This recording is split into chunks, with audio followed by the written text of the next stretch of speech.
Muszę wam coś powiedzieć.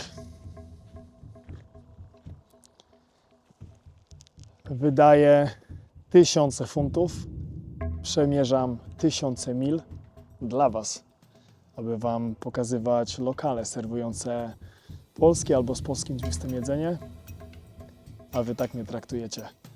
Muszę się przespać i zobaczyć, z jakim nastawieniem wstanę jutro rano. Nie fair.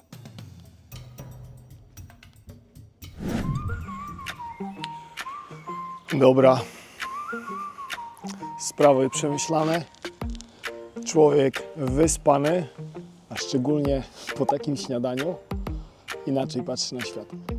Niech wam będzie. Wybaczam wam.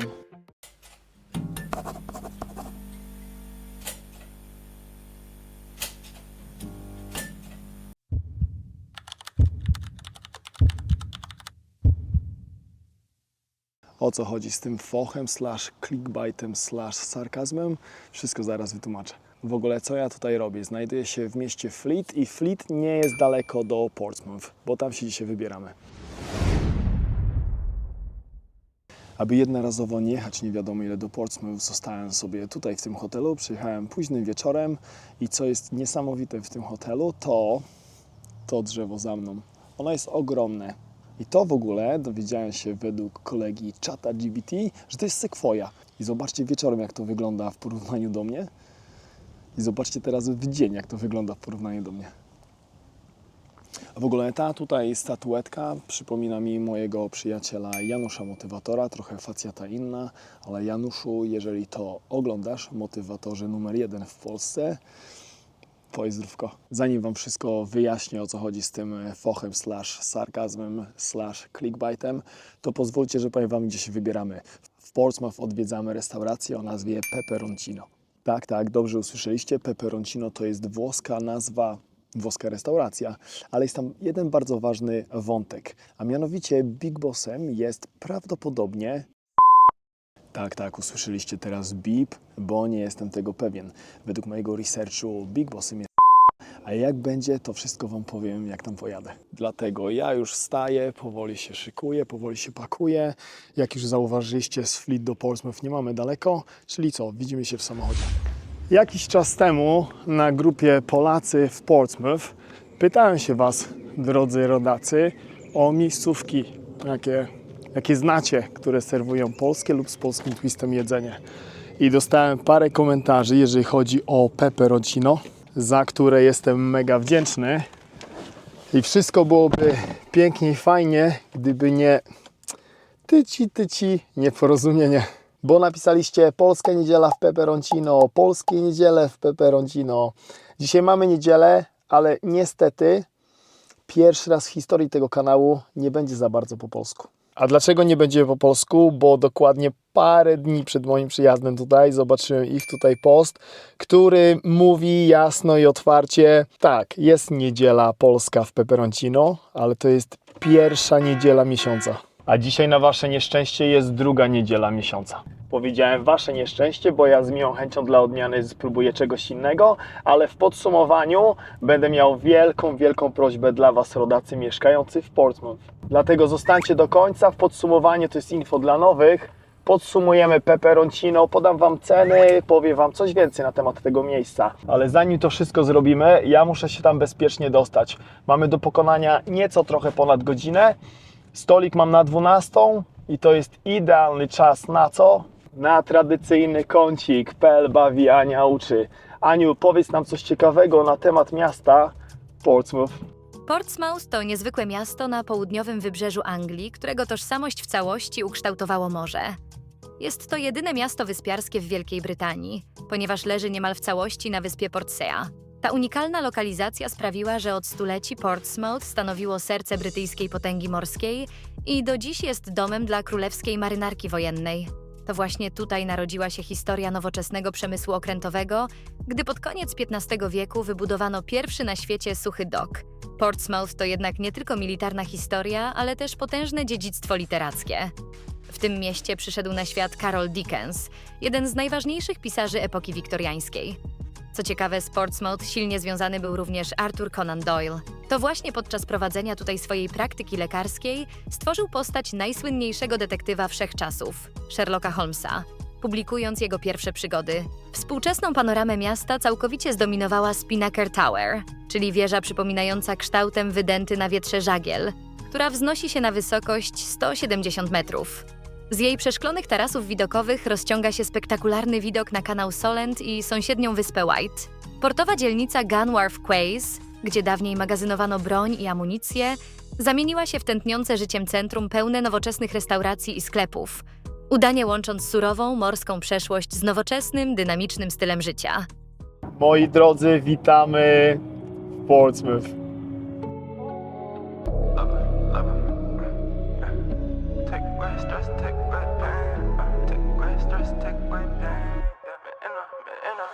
Me not forward, me not freeze when the pressure come. Dark days gone fear when the blessing come. Move slow, mind sharp, keep the weapon come. Me rise up, elevation strong. Bad girl watching a pure ball love. Bad girl move like she sent from above. From the mud to the drum and the chains from a world. Me not in her, but me still show love. Jesteśmy na miejscu, zaparkowałem sobie dokładnie tutaj, bardzo niedaleko restauracji Peperoncino, a że dzisiaj jest niedziela, parking jest za darmo, to co nasza nacja lubi najbardziej. Wiecie co jeszcze jest za darmo? Danie suba i polajkowanie tego wideo. Nie mam zielonego pojęcia co zjem, zaraz się dowiem, wiem, że mają otwarte, bo już przejeżdżałem, czyli coś tam już się dzieje w środku. Jeżeli chodzi o Portsmouth, ten wjazd, dla mnie powiem wam, że wiele miast wjeżdżałem i jednym z takich miast, i to nie jest w UK, pierwszy raz w życiu jak wjeżdżałem, mała prywatka, na urodziny pewnej bardzo wyjątkowej osoby w moim życiu, to był Szczecin i pamiętam, że był taki jakiś most wielki i ten cały Szczecin było widać. To niesamowicie wyglądało, a tu te Portsmouth jest po prostu przepiękne. Coś więcej może wam pokażę w podsumowaniu, bo lokalizację studia znalazłem niesamowitą. Nie przedłużamy, Peperoncino, Polska, niedziela w Portsmouth. Chodźcie.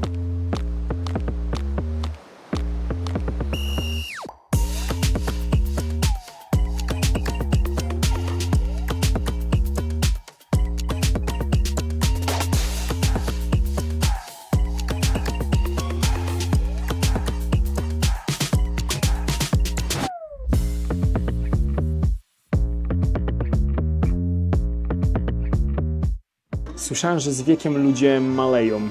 Ja na szczęście jeszcze nie zmalałem, ten stół jest wysoko, ale to tylko dlatego, że po prostu ta lokalizacja tego stolika jest dla mnie najidealniejsza. Dlatego tutaj te barowe krzesełko sobie podmieniłem na te normalne krzesełko i mam tak wysoko.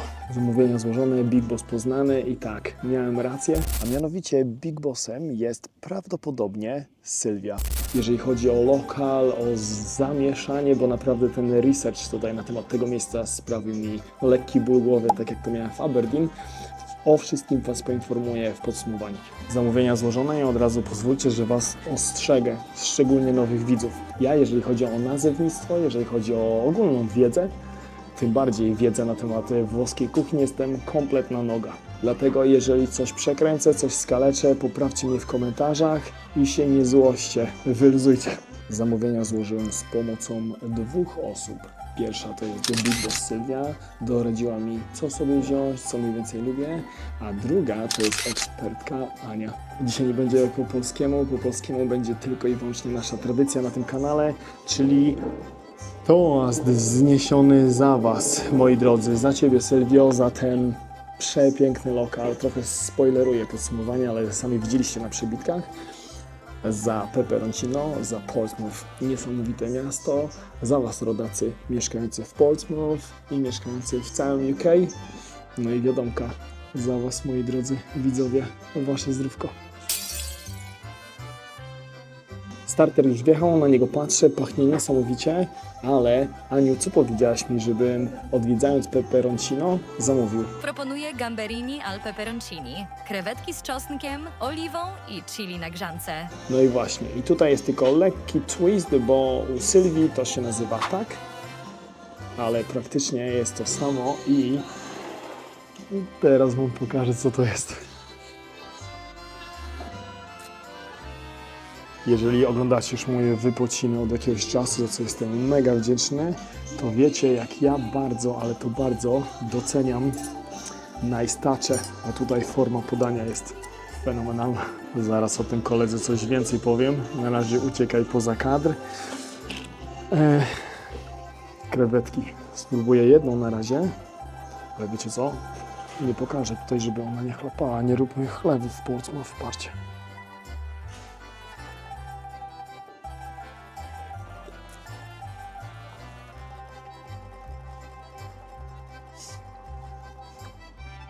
Patrzcie na to. Tu jest w ogóle masełko czosnkowe, chili i takie coś. Powiedziałem takie coś, bo nie mam pojęcia, co to jest. Wiem, że Sylwia mi przy zamawianiu tłumaczyła, co to jest, ale ona operowała nazwami włoskimi i dla mnie to jest czarna magia. Dlatego, moi drodzy, wy, eksperci, powiedzcie mi, co to jest. Nie ma znaczenia, co to jest, ma znaczenie, jak to smakuje.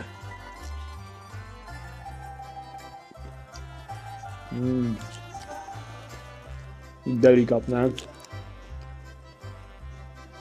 Pyszne, ale ja to sobie zamoczę w masełku.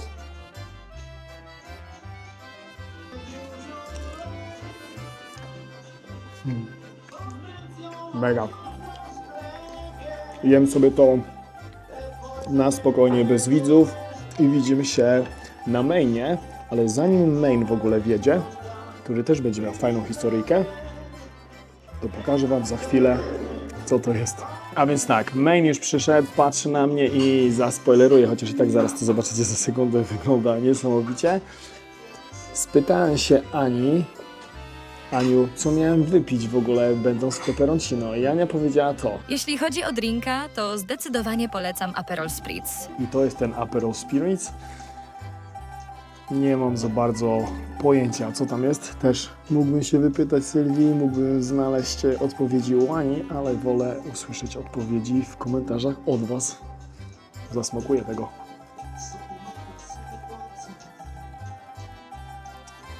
Mega. I jeżeli chodzi o maina, Ania powiedziała mi Spaghetti carbonara tradizionale. tyle, że wiecie co, ja ogólnie jestem noga, jeżeli chodzi o sprawy kulinarne, ale umiem coś tam gotować. Nauczyłem się tej carbonary samemu robić i naprawdę uważam, że mi super wychodzi i nie chciałem za bardzo carbonary. I fajnie, bo tutaj akurat wyszło, że tam było pewne zdjęcie i bodajże to jest ze starego lokalu, Pinza. I Pinza, czyli to tutaj, to nie jest pizza. Aniu, powiedz naszym widzom, czym dokładnie charakteryzuje się pinza, a wy ją sobie zobaczycie teraz. Pinza to owalny rzymski wypiek z 3 mąk, który dzięki długiej fermentacji jest niezwykle chrupiący, lekki i lekko strawny. Dobra, już wiecie, czym się charakteryzuje pinza. Dla mnie tak naprawdę nie ma to znaczenia, jestem mega głodny, to wygląda niesamowicie i w ogóle patrzcie na to.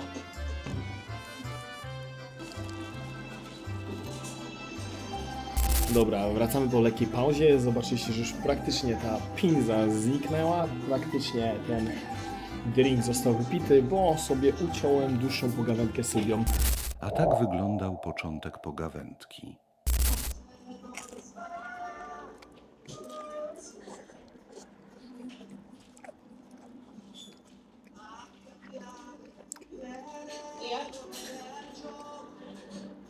Mega. To jest naprawdę... Na wasze nieszczęście ja sobie to dokończę i zaraz wjedzie deser. Jeżeli chodzi o deser, to Ania też mi pewną pozycję doradziła. Deser już podany, spogląda na mnie, ale najpierw kawka. Standardowo bez cukru, bez mleka, americana. A ty, Aniu, powiedz mi, jaki deser byś mi doradziła, będąc w peperoncino? Jeśli chodzi o deser, to warto. Jeśli mają domowe, zamówić tiramisu.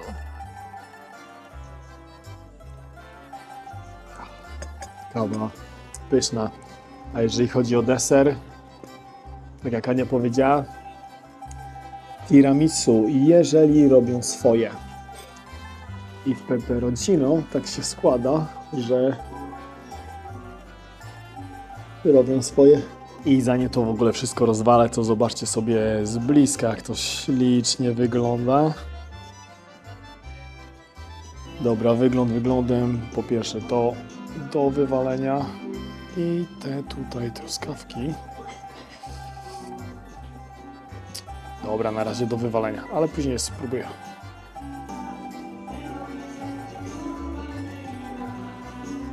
Patrzcie tutaj w ogóle, jak wygląda.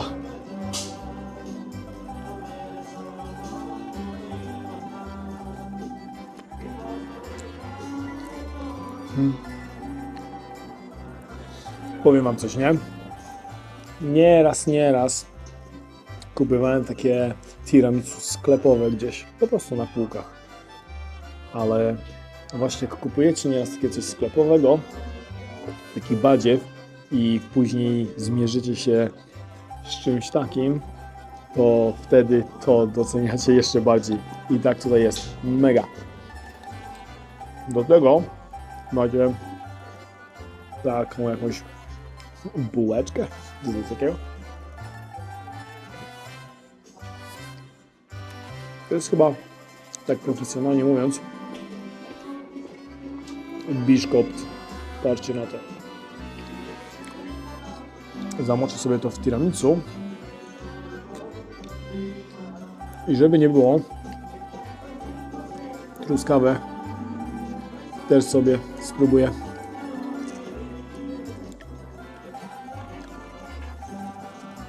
Dobra. Mamy wszystko. Mamy kawę, mamy deser, mamy pinzę, mamy krewetki na starter i drink.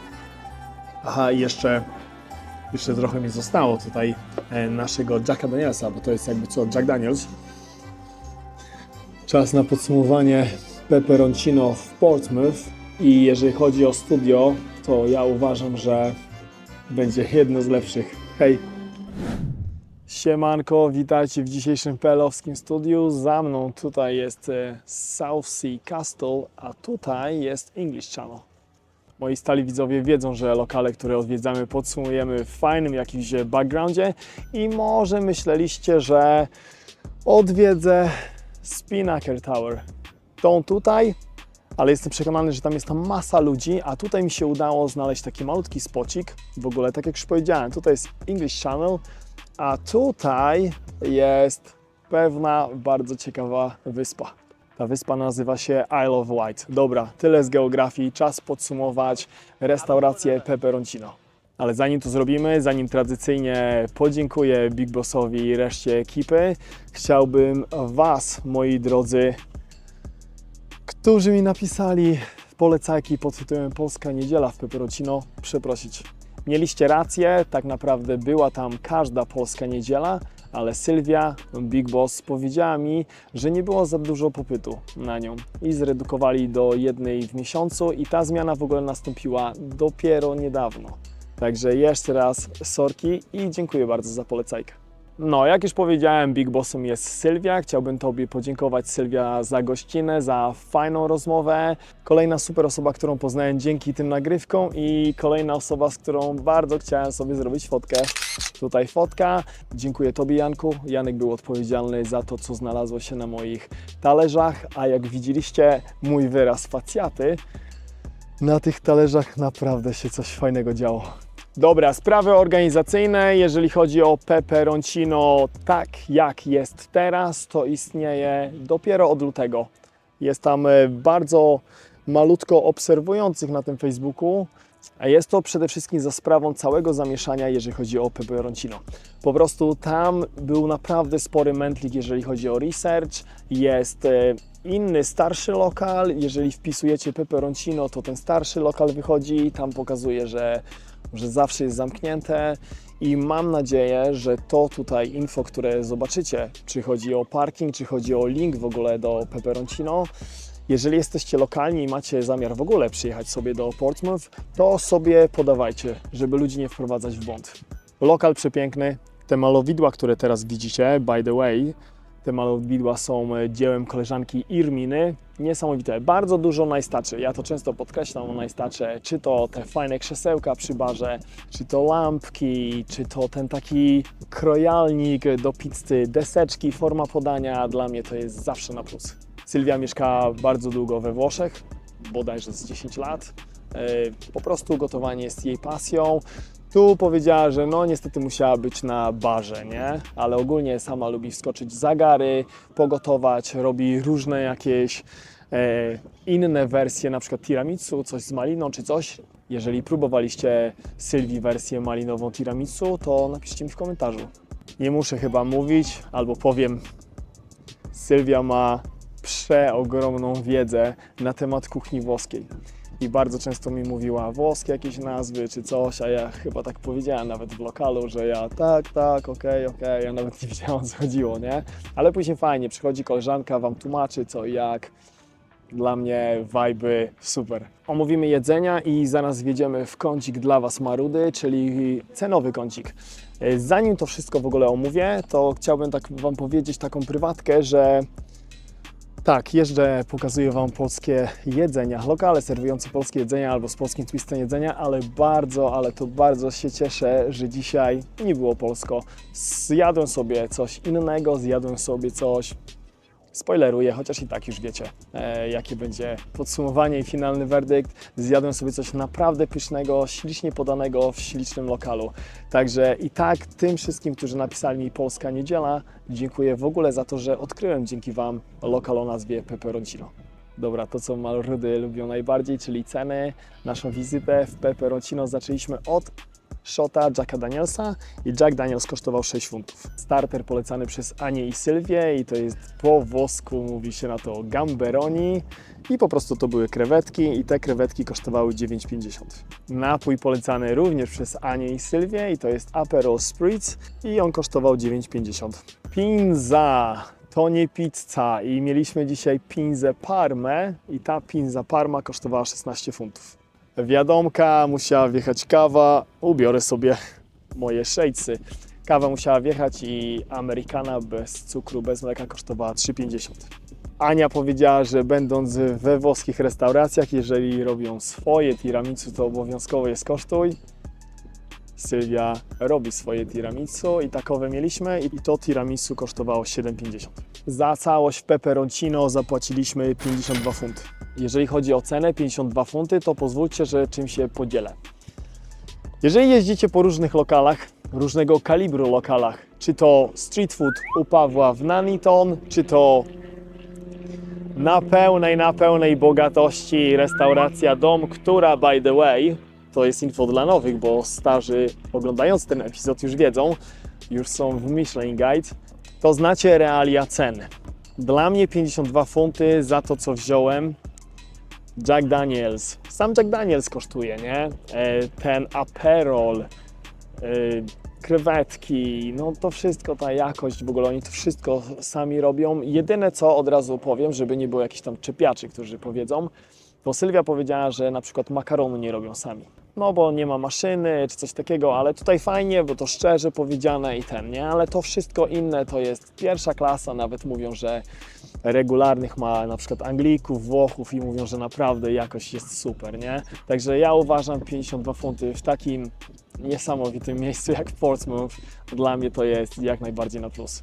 Lokal śliczny, te vibe, te malowidła, to w ogóle całe wystrojenie tej restauracji. I powiem Wam, że pierwszy raz w życiu piłem ten Aperol i od razu powiedziałem to Sylwii, że taki Aperol jest w ogóle do takiej fiesty. Że sobie siedzisz, jesz, sobie popijasz przez sumeczkę, jest po prostu mega.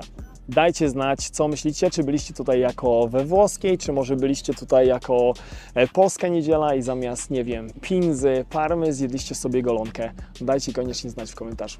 Dajcie znać również w komentarzach, czy tutaj chodzicie sobie na spacery, bo właśnie widzę, że tutaj jest grille, pieski i po prostu się dzieje, nie? Dzisiaj jest w ogóle świetna pogoda, nie jest jakoś słonecznie, ale dla mnie osobiście bardzo mi odpowiada to, że nie jest słonecznie, bo podejrzewam, że to słońce byłoby gdzieś tutaj, a dokładnie jest tutaj i na kamerę by to wszystko świeciło. Także dla mnie idealny wypad do Portsmouth. Wszystko idealne, jedzenie idealne, cena dla mnie atrakcyjna, klimat, vibe, super dzień spędziłem tutaj.